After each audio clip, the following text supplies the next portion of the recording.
All right, so Tuesdays and Thursdays are the intense conditioning days. Conditioning is a little bit different than cardio. Conditioning is about kind of increasing your work capacity.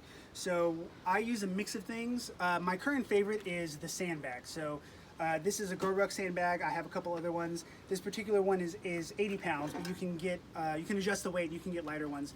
The nice thing about sandbag workouts is that you can do a different one every day, and you go through a variety of movements, and it keeps your heart rate up, and you're moving some weight. So it's good for kind of it is good for your cardiovascular condition, but it also kind of gives your muscles an endurance edge. So you might do things like sandbag burpee cleans.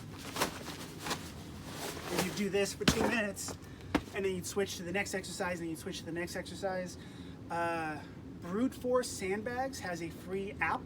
If you are interested in sandbag conditioning, it gives you a new one every day, and you can do that workout. I use it a lot, so I don't have to worry about programming my Tuesdays and Thursdays. If I'm not using the sandbag, one of my other favorites is the sled. We can load some of our weights on the sled, and there's a harness that clips to it, and we can do sprints with the sled.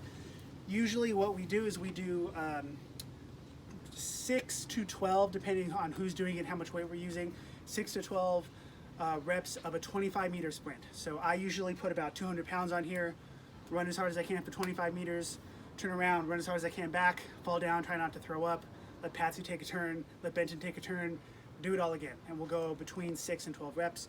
I also have a couple heavy bags. I have a new water bag that's very exciting, so I will do 6 to 12 rounds of 3-minute boxing rounds on that bag. Sometimes I'll mix and match because it's just about getting your conditioning up, so I might do the sandbag workout and then tack on some extra boxing rounds.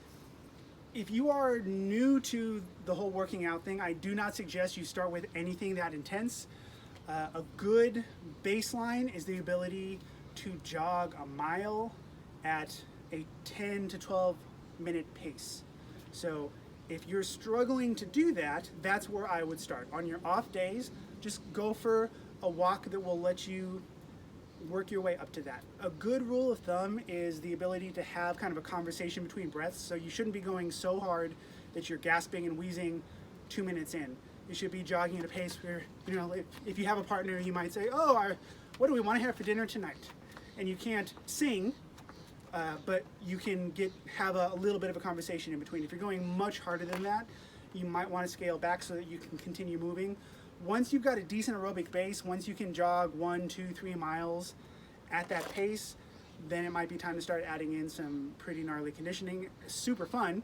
I enjoy it quite a bit because it's a very you against whatever tool you're using, whether it's the sandbag or the sled or the heavy bag. But you want to make sure you have a good, solid base of conditioning before you start pushing yourself, because you don't want to get hurt or burn out. But that is what my conditioning days look like on Tuesdays and Thursdays.